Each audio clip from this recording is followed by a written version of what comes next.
Cars are more expensive than ever, and dealerships are making more money than ever. Unfortunately, as a consumer, our money is getting less and less valuable. So buying a car that is reliable is of topmost importance, at least in today's market, as we have no idea what the future brings, as well as the future cost of owning and maintaining a vehicle. But if we have a vehicle that doesn't break down, that's going to help us out a lot and make our money well spent and well invested in a vehicle. So today we're going to go over the top 15 most reliable vehicles here in 2022. We're over at IC Cars. We have the longest lasting cars, SUVs, and trucks to reach 200,000 miles and beyond. IC Cars analyzed over 14.9 million cars sold in 2021 to determine the most reliable models based on their long-term reliability, with the highest percentage of cars reaching 200,000 miles. So I put it into a spreadsheet and we're going to have some fun with this. We're going to go over the top 15 most reliable vehicles, some of the best vehicles you can be investing in if you need to buy a new car right now, or used car, new used car. You guys know what I mean. Starting with number 15, the Toyota Sienna. 3.2% of all Siennas that were purchased in 2021 reached over 200,000 miles. The average vehicle bought in 2021 that had over 200,000 miles was just 1.2%. So the Sienna comes in at over 2.7 times more reliable than the average vehicle. Next on the list is another minivan, this one coming from Honda. Of course, we would have Honda on this list as well, tied with the Sienna being 2.7 times more reliable than your average car, with 3.2% reaching over 200,000 miles. Next vehicle is the sister, or the brother, however you want to call it, to the Honda Odyssey, is the Honda Ridgeline. Same platform, same engine, same transmission. 3.7% had over 200,000 miles that were bought in 2021, making it 3.1 times more reliable than your average vehicle. Then coming in at number 12 is the GMC Yukon, coming in at 3.1 times, just as reliable as a Honda Ridgeline. And it's not a surprise that you're going to see some body on frame vehicles on this list. But going back to unibody vehicles here, the Toyota Highlander Hybrid, one of the few hybrids on this list, coming in at 3.2 times more reliable than your average vehicle. And it's the only SUV hybrid on the list. And the Highlander Hybrid has been around for over a decade now, whereas the majority of SUV hybrids are pretty new. So it doesn't surprise me here that the Highlander is only SUV hybrid. But here's the next hybrid on the list, and also the last hybrid on the list, coming at number 10, the Toyota Prius. So nearly 4% of the Priuses being purchased in 2021 have over 200,000 miles, making it 3.3 times more reliable and one of the best vehicles you can buy for longevity on the list. Not only that, compared to all these other vehicles on the list, the Prius is one of the most affordable, if not the most affordable, and it is super cheap to refill. So with gas prices being ultra expensive, the Prius is going to be one of the best buys on the market, for not only reliability, but fuel savings as well. Next on the list, number 9, Toyota Avalon, rest in peace, 3.3 times more reliable than the average vehicle. We have another Toyota coming at number 8 with the Tundra, the full-size pickup truck, body on frame, 3.3 times more reliable than your average vehicle, with 4% reaching over 200,000 miles. Chevy Tahoe, another body on frame vehicle. It's a big jump from 4% to 4.4%, and it is 3.7 times more likely to reach 200,000 miles than any other car on the market. Ford Expedition, the only Ford on the list, but the Ford Expedition, another large SUV here, making it 3.8 times more reliable, more likely to hit 200K. Back to Toyota though, at number 5, the 4Runner has been legendary not only for its durability, but for reliability. It's kind of like an American version of the Land Cruiser in some ways. It is available in multiple parts of the world, but the 4Runner just sells so well here in North America, coming in at 3.8 times more likely than your average car to reach 200,000 miles and beyond. GMC Yukon XL, again, another large body on frame vehicle from General Motors, with 5.2% of those Yukons being sold in 2021 having over 200,000 miles, it is 4.3 times more reliable than your average vehicle.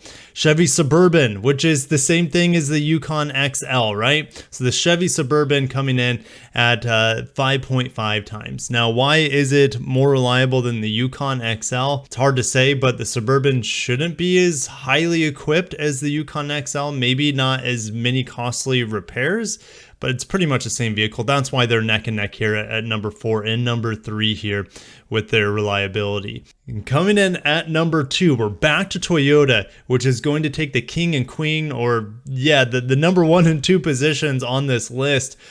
We're making a quantum leap here in terms of reliability, in terms of vehicles that are more likely to go over 200,000 miles, a quantum leap. Now there's a new Sequoia on the horizon here, but we're ditching the V8, very simple 6-speed automatic transmission in there.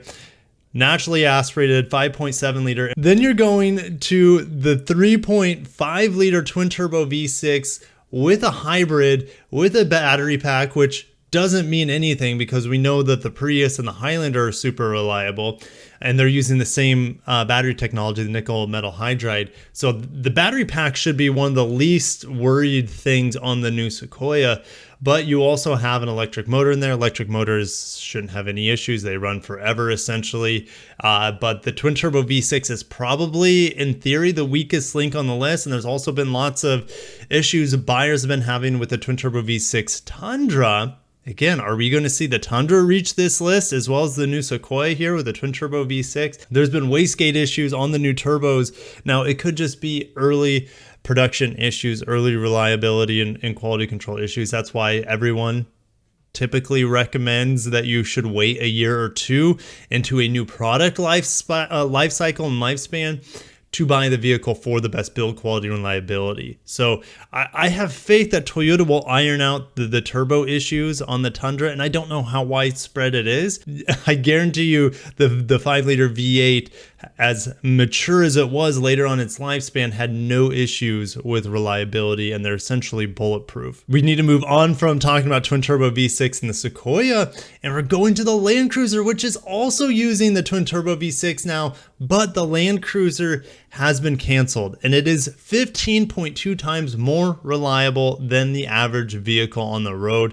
This thing is obviously world renowned, has as the most reliable vehicle on the road. And interestingly, you don't have like the Lexus LX in here or the Lexus GX. I don't think people are driving those vehicles as long as their luxury vehicles. I don't know if they're just not been put through the ringer like these more commonly brand vehicles. But the Lexus GX and the Lexus LX in theory should be maybe not quite as high in reliability as the Sequoia and Land Cruiser, but they should be probably more reliable than the Suburban and Yukon XL. Does it surprise you that Toyota has 8 out of the 15? They have half, or you could say over half of the most reliable vehicles on the market in 2021. Vehicles that reach over 200,000 miles, Toyota has over half of those vehicles in the top 15. General Motors, though, with their body-on-frame vehicles, having 4 of the top 15. So that is not a bad option to go. And Honda having 2 of the top 14, another reliable brand, as we all know. Ford having just 1, but also you have no Subarus on this list. You don't have any Nissans on this list. So I think it goes to say that General Motors, at least when it comes to their body-on-frame vehicles, are almost as reliable as some of the Toyota vehicles, and in some cases more reliable. But with GM having over 25% of the top most reliable vehicles of 2021, is that a surprise for you guys? It's really not a surprise for me, because we're talking about their large SUVs essentially here. And I've seen them go hundreds of thousands of miles. Interestingly, you don't see any Cadillacs on this list, which shares exactly the same blueprints as the Yukon, as the Suburban, as the Tahoe. Do you own any vehicles on this list, and can you relate or give your experiences in terms of reliability with these top 15 vehicles? I have a 2004 Sienna with 175,000 miles or so, and it's still running. I mean, it's not perfect. It has a few, like I have an exhaust leak that I still need to fix, but other than that, it's doing pretty good. My wife has a 2012 Prius that has very low miles, under 60,000 miles. And that vehicle, I mean, I don't worry about that vehicle going out anytime soon. And I've also owned an Avalon. Early on in this channel, you guys knew I owned an Avalon. I got rid of it for my Sienna because I just kept having more kids. But the Avalon, rest in peace. Land Cruiser, rest in peace. The rest of these vehicles are still in production as far as I'm aware. If you're in the market for a new car, you have a lot of reliable options to pick from based off this list. But I'll see you guys down below on your experiences either with these vehicles or your vehicles in terms of reliability, vehicles that you might try to avoid at all costs, or vehicles and brands that you try to stick to